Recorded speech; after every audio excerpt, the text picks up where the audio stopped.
नमस्कार मित्रांनो, सगळ्यांचे स्वागत माझ्या कॉमन मॅन या यूट्यूब चॅनलवर. होय, आता तरी श्रीमान उद्धव बाळासाहेब ठाकरे जागे होणार काय?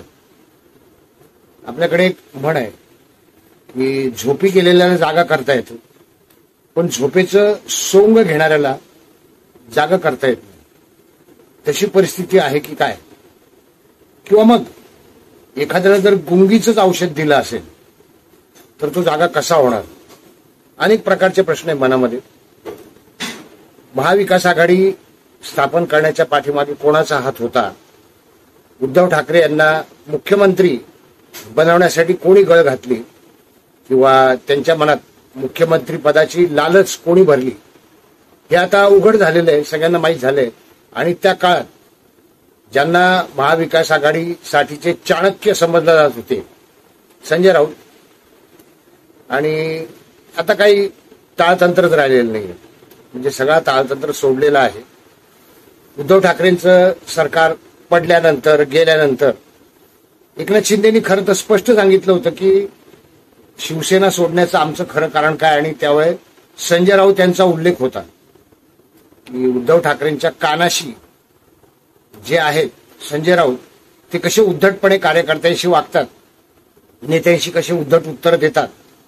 आणि एकतर सगळ्यांना उघड माहिती आहे की एकनाथ शिंदे आणि त्यांच्यासोबत काही आमदार निघून गेल्यानंतर उरलेले आमदार जेव्हा संजय राऊतांकडे गेले होते याबद्दल चर्चा करायला, तेव्हा संजय राऊतांनी सरळ सरळ उघड उघड म्हटलं होतं की मी काय करू, तुम्हाला जायचं असेल तर तुम्हीही जा. पुढे तो विध्वंस टाळता आलाच नाही आणि शिल्लक सेना असं हिणवलं गेलं शिवसेनेला.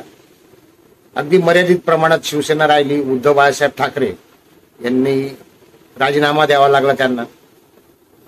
पुढे चांगल्या घटना घडल्या काही, की सहानुभूती तर होती जनतेच्या मनामध्ये. इतकं मोठं साम्राज्य जे हिंदू हृदय सम्राट बाळासाहेब ठाकरे यांनी उभं केलं होतं, ते साम्राज्य असं लयाला जाताना पाहून लोकांना खरोखर मनापासून वाईट वाटलं होतं. आणि परवा उद्धव ठाकरेंनी आपल्या भाषणात देखील तो उल्लेख केला की मी राजीनामा देऊन घरी जाताना आपल्या सगळ्यांच्या डोळ्यात पाणी आलं होतं. होय, आलं होतं पाणी. भावपूर्ण प्रसंग होता तो. अशा पद्धतीने त्यांना सत्ता सोडायला लावणं हे अनेकांना खटकलं होतं. पुढे काहीतरी चांगलं घडेल अशी आशा होती. याचं कारण की काही लोकांनी येऊन शिवसेनेचा हात धरला, उद्धव बाळासाहेब ठाकरे यांना साथ दिली. आणि त्यापैकी सगळ्यात महत्वाची साथ होती, एक मोठी ताकदच होती, वंचितचे नेते प्रकाश आंबेडकर, ऍडव्होकेट बाळासाहेब आंबेडकर यांची साथ. आपणहून उद्धव ठाकरेंनी मदत न मागता आपणहून मदत देऊ केली होती आणि आशा निर्माण झाली होती अनेक समर्थकांच्या मनामध्ये की आता नक्कीच वंचितच्या साथीने उद्धव ठाकरे पुन्हा उभे राहतील. वंचित सोबतच महाराष्ट्रातली जी जनता, महाराष्ट्रातल्या जनतेवर जे मनामनावर पूर्वी राज्य केलेले बाळासाहेब ठाकरे यांनी, आता पुन्हा एकदा उद्धव ठाकरे उभारी घेतील असं स्वप्न बघत होते. महाविकास आघाडीच्या जागांची वाटाघाटी, त्या वाटाघाटीतल्या अनेक अडचणी आणि प्रकाश आंबेडकर यांची वारंवार विनंती करणं, बैठकीबद्दल जागांबद्दल आवाहन करणं की आघाडीमध्ये मला सामील अजून करून घेतलेलं नाहीये आणि त्याबाबत शरद पवार यांनी चर्चा करावी, उद्धव ठाकरे यांनी चर्चा करावी. या दोघांनी एकमेकांच्या कोर्टात बॉल ढकलला तो, आणि मग पुढे तो काँग्रेसच्या कोर्टात ढकलला गेला खरगेंच्या, की खरगेंनाही पत्र लिहून झालं. शेवटी प्रकाश आंबेडकर यांचा संयम संपला. आता काही लोक त्यांना बी टीम म्हणतील, त्यांना दोष देतील. दूरदृष्टी ठेवून प्रकाश आंबेडकरांनी आपला निर्णय बदलला आणि त्यांनी महाविकास आघाडी सोबत आपण नाही आहोत आणि उद्धव बाळासाहेब ठाकरे यांच्या बरोबरची युती तुटली असं जाहीर केलं. इतका मोठ्या मनाचा माणूस जो स्वतःहून आला होता उद्धव बाळासाहेब ठाकरेंच्या सोबत, तो शेवटी दुखावला गेला. आणि त्याचं कारण देखील त्यांनी एक ट्विट करून सांगितलंय. प्रकाश आंबेडकरांचं ट्विट आता सगळ्या जगभर पसरलं असेल, सगळ्यांना माहीत झालंय ते. त्या ट्विटमध्ये त्यांनी एक चित्र काढलंय, एका माणसाच्या पाठीत सुरा खुपसला होतोय आणि तो माणूस म्हणजे वंचित बहुजन आघाडी किंवा प्रत्यक्ष प्रकाश आंबेडकर, ते आणि त्यांचे समर्थक, वंचित बहुजन आघाडीचे समर्थक आणि तो सुरा असलेला हात होता, त्या हाताला पण नाव दिलं होतं. म्हणजे किती उघड सांगितलं त्यांनी संजय राऊत. आणि त्या ट्विटमध्ये लिहिले होते त्यांनी सरळ सरळ की संजय राऊत किती खोटं बोलाल, तुम्ही प्रत्येक वेळा जागा दिल्या असं सांगताय, मात्र प्रत्यक्षात तशी काही चर्चा नाही, सगळ्या हवेतल्या गोष्टी आहेत, तुमचा तिढा अजून सुटत नाहीये. आणि इतकं सगळं होत असताना देखील तुम्ही मला आशेर ठेवत आहात, किंवा मला थोडक्यात काही येड्यात काढायचंच काम चाललं होतं. आणि ते प्रकाश आंबेडकर यांच्यासारख्या सुज्ञ माणसाला समजलं नसतं तरच नवल. ते देखील राजकारणी आहेत, कसले राजकारणी आहेत, जुने राजकारणी आहेत आणि ज्येष्ठ आहेत. संजय राऊत नेमकं कोणाच्या नादी लागून हे करतायत? संजय राऊत शरद पवारांचा हात आहे असं म्हटलं जातं, पण संजय राऊत यांना प्रकाश आंबेडकरांनी अजून एक प्रश्न देखील विचारलाय. तो प्रश्न असा आहे की सिल्वर ओकच्या बैठकीमध्ये महाविकास आघाडीच्या माझ्या विरोधात उमेदवार देण्याचं षडयंत्र रचलं जात होतं की नाही, याचं उत्तर द्यावं.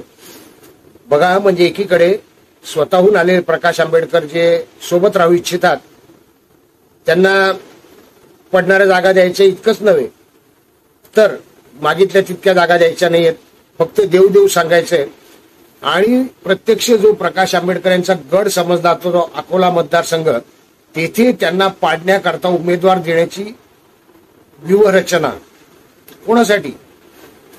म्हणजे वंचितला नष्ट करायचं होतं की उद्धव बाळासाहेब ठाकरेंना नष्ट करायचंय? प्रकाश आंबेडकर यांना पाडण्याची व्यूहरचना त्यांच्या कानापर्यंत पोहोचली आणि त्यांनी खरं तर ते उघड उघड ट्विट केलेले, सगळ्या जगभर पोचणारे ट्विट केलेले. आणि याच्या पाठीमागे तो हात आहे, सुरा असलेल्या संजय राऊतांचा आहे. आता त्या हाताला धरणारा अजून कोणता हात आहे का, असा प्रश्न आहेच आपल्या मनात.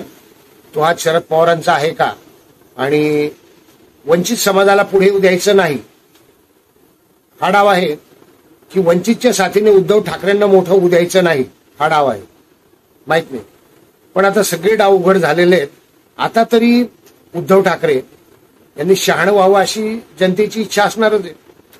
एवढं मोठं साम्राज्य जे शिवसेनेने उभं केलं होतं. आणि इम्तियाज जलील यांनी देखील परवाच म्हटलंय की बाळासाहेब ठाकरे थोर होते आणि त्यांच्या एका हाकेवर मुंबई बंद होत होती. दुर्दैवाची गोष्ट आहे की गुंगीचं जे औषध आहे ना संजय राऊत यांचं, ते जे सतत उद्धव ठाकरेंच्या कानाशी लागलेले असतात, त्यांना उगाच पंतप्रधान बनवून रशियाचे अध्यक्ष, अमेरिकेचे अध्यक्ष, ब्रिटनचे अध्यक्ष तुमच्याबद्दल चर्चा करतात, तुमच्या धीराचं कौतुक करतात, तुमच्याकडून सल्ला घेतील. WHO ला तुम्ही सल्ला द्यायला पाहिजे. इतकंच नाही तर तुम्ही पंतप्रधान होऊ शकता, दिल्लीत भगवा फडकवू शकता. अरे अरे अरे, म्हणजे स्तुती पाठक म्हणूयात आपण, स्तुती पाठक किंवा उगाच हरभऱ्या झाडावर चढवणं म्हणूयात. आणि त्या हरभऱ्या झाडावर उतराल कधी असा प्रश्न आहे. हे संजय राऊत यांचं जे गुंगीचं औषध तुम्हाला दिलं जातंय आणि संजय राऊत जे तुमच्या डोळ्यावर झापड बांधून आहेत, तुम्ही ते कधी झापड बाजूला करणार आणि हरभऱ्याच्या झाडावरून खाली उतरणार, आता तरी विचार केला पाहिजे असं मला वाटतं. कदाचित संजय राऊत काही प्रकरणामध्ये तुम्हाला ब्लॅकमेल करत असतील असाही संशय आहे जनतेला. काही प्रकरणामध्ये महाविकास आघाडीच्या सरकारच्या काळात जे काही घडला, त्या काही घटना झाल्या होत्या, त्यामध्ये काही ठिकाणी तुम्ही चुकले असाल आणि त्याबाबत जर तुम्हाला ब्लॅकमेल केलं जात असेल तर तुमचा नाईलाज असेल, हे मी समजू शकतो. पण तरी देखील महाराष्ट्रातील जनता उद्धव ठाकरे तुमच्या पाठीशी उभी राहील. तुम्ही फक्त या माणसाच्या बाबतीत काहीतरी विचार करावा आणि जागं व्हावं. व्हिडिओ आवडला असेल तर लाईक करा, शेअर करा, सबस्क्राईब करा. भेटूयात नवीन व्हिडिओत कॉमन मॅनसह. धन्यवाद.